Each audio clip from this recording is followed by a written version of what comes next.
Bonjour à tous. Donc, dernière partie du cours sur les mobilités. On a vu la première partie sur les mobilités à l'échelle mondiale. Là, on va parler de la France.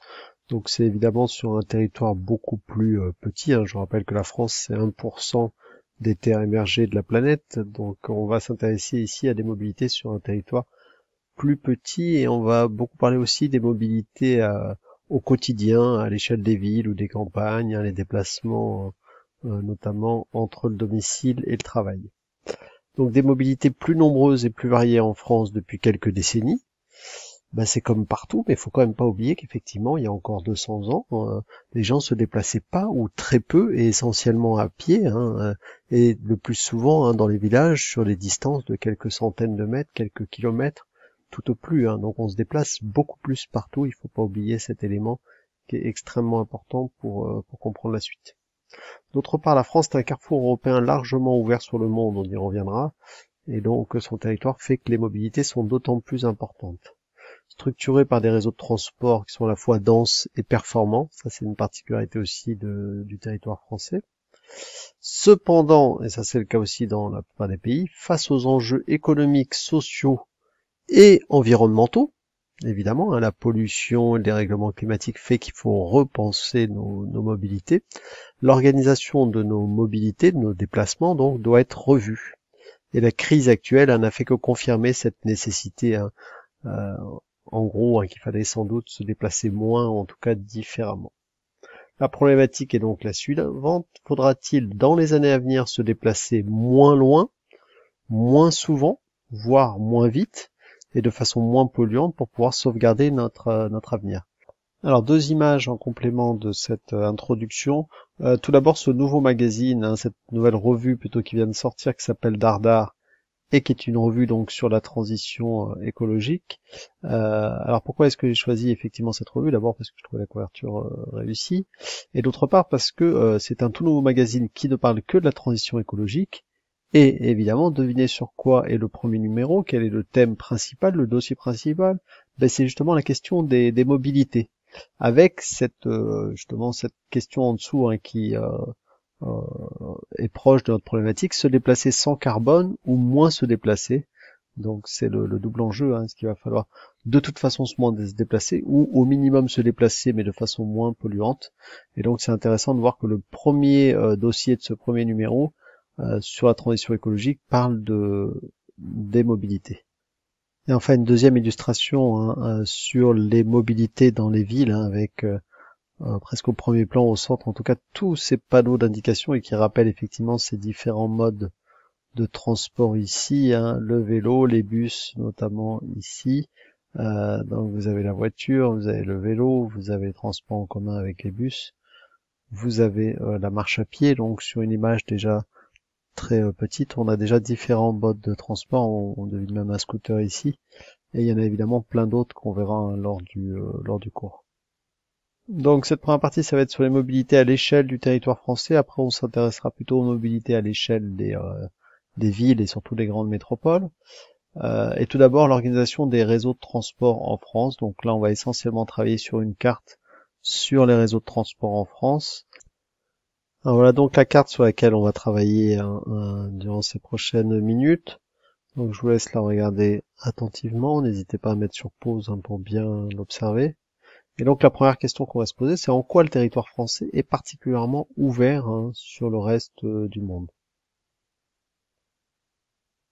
Alors ça se voit d'abord au niveau des mers. Il y a très très très peu de pays dans le monde qui s'ouvrent sur deux mers, voire sur trois mers, encore moins, ou alors des pays très grands comme les États-Unis.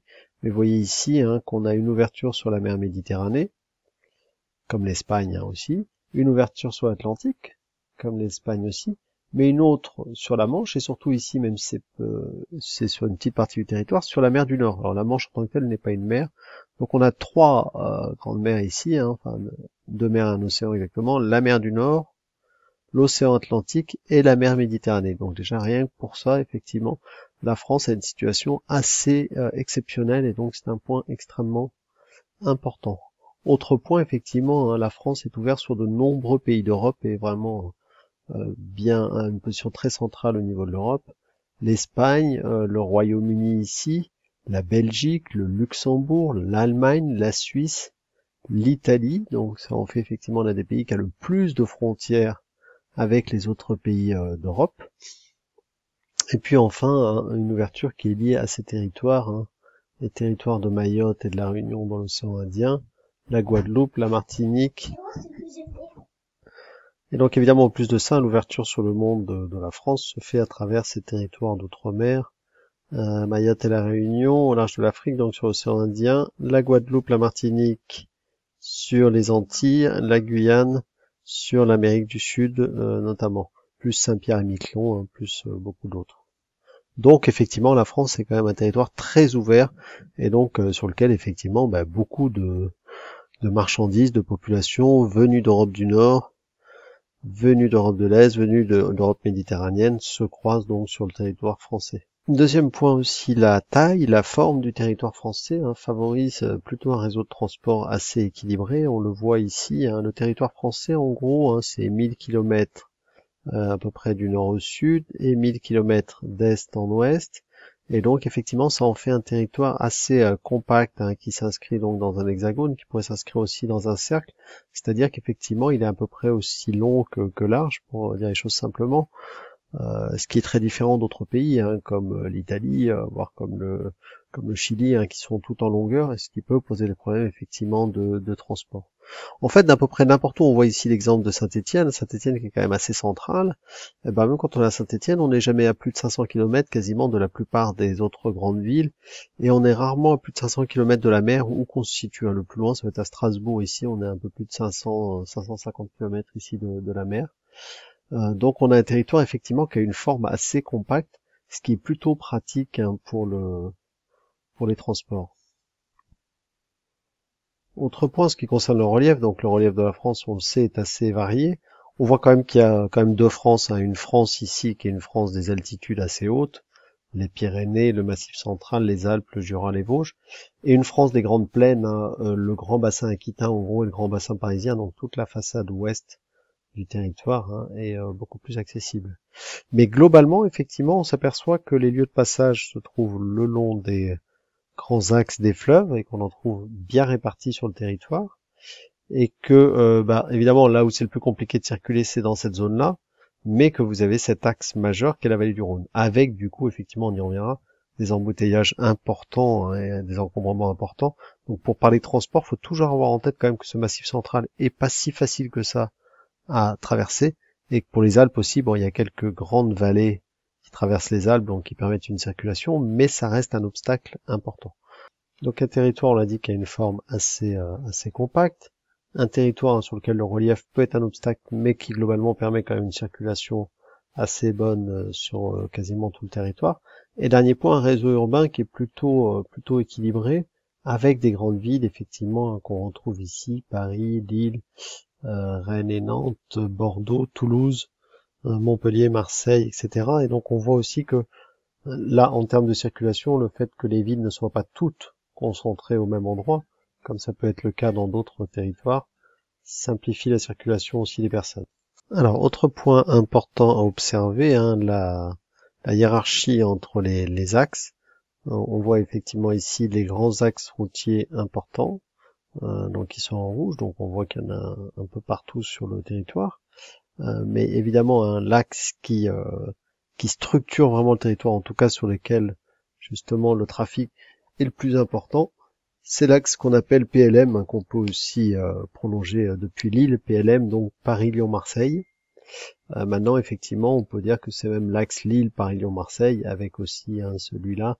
Donc en gros, c'est quand même un grand axe nord-sud. Pourquoi ? Parce que effectivement, il passe par Paris et il va vers Marseille, et il s'ouvre vers la Méditerranée. D'autre part, ne l'oubliez pas, parce qu'ici, il y a les Alpes, ici, le Massif central. Donc sur cette partie-là, c'est là qu'il y a le plus grand trafic.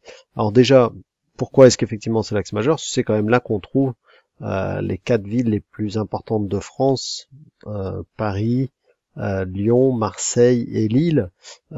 Toulouse vient juste après ou en 4e place, mais en tout cas on a là effectivement un axe de villes extrêmement importantes.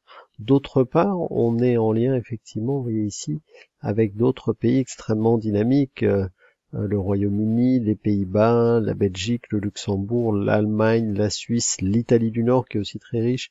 Donc c'est pas étonnant que ce soit dans cette zone-là qu'on ait le trafic de population le plus important. Donc c'est quand même l'axe majeur qui structure le territoire, hein, qu'on retrouve là et que vous devez donc noter. L'axe PLM Paris-Lyon-Marseille ou Lille Paris-Lyon-Marseille LPLM si vous préférez.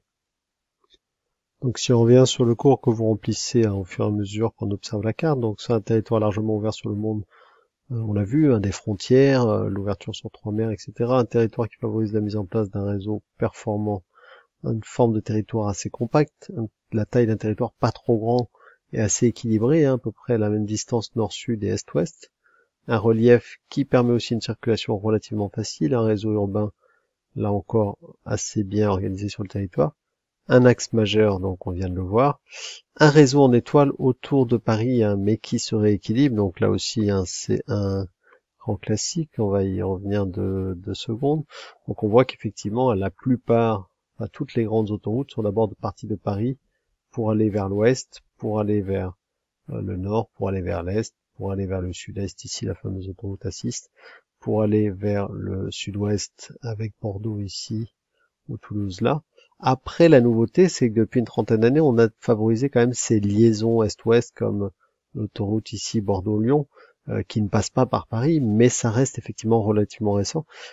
Et quand même, il faut bien le dire, relativement marginal. L'essentiel hein, des autoroutes et des trafics, des flux, passe par Paris. Même chose en ce qui concerne la France des TGV, hein, puisque là, je vous rappelle, c'est les grands axes routiers et autoroutiers. Mais en vert, vous avez aussi les lignes ferroviaires. On voit bien que tout le réseau LGV passe aussi quasiment systématiquement tout le temps, par Paris. Voilà. Peut-être dans quelques années, on aura des liaisons Bordeaux-Lyon, Bordeaux-Toulouse, Marseille, etc. qui seront plus efficients. Mais pour l'instant, effectivement, il faut toujours passer par Paris. Donc un réseau en étoile autour de Paris. Un dernier point, réseau dense et équilibré. Hein. C'est vrai qu'on a des autoroutes à peu près partout sur le territoire français, qu'il y a assez peu de zones qui soient pas équipées du tout, qu'on a beaucoup de kilomètres de routes, près d'1 million, effectivement, et plus de 11 000 kilomètres d'autoroutes, des autoroutes globalement en bon état et qui sont bien entretenues, un réseau ferré de bonne qualité, notamment avec les lignes grande vitesse, les lignes LGV, plus les métros, les RER, etc. On a toujours été un pays hein, qui aimait les transports, et on est un pays donc dans lequel les transports jouent un rôle extrêmement important. Donc le réseau français est quand même globalement de bonne qualité. Hein. Donc ce que j'avais noté ici, un réseau dense et équilibré, rôle majeur des autoroutes et du réseau LGV, mais un trafic routier trop dense, en particulier pour les marchandises. Inversement, le réseau fluvial et des canaux ainsi que le ferroutage, c'est-à-dire le fait de combiner la route et le rail pour les camions, hein, ne sont pas encore assez utilisés. Enfin, un dernier point, mais qui est très important, le développement des autoroutes et surtout hein, des réseaux LGV a tendance à développer ce qu'on appelle un effet tunnel, c'est-à-dire que les grandes villes qui sont des lieux où on trouve les gares ou les sorties d'autoroute les plus importantes se développent. Par contre, des villes qui ne sont pas, même si elles sont à côté, qui ne sont pas des gares importantes ou qui ne sont pas des zones importantes d'un point de vue du réseau routier, se retrouvent à l'écart finalement. C'est-à-dire que les flux de personnes et de marchandises passent directement de Valence à Avignon par exemple, et développent ces deux villes, mais Orange ici se retrouve déclassé par cet effet tunnel. Alors qu'avant, quand on se déplaçait à cheval ou avec des voitures sur les toutes petites routes, on s'arrêtait dans toutes les petites villes, et chacune de ces petites villes profitait du développement. Là, c'est plus le cas maintenant.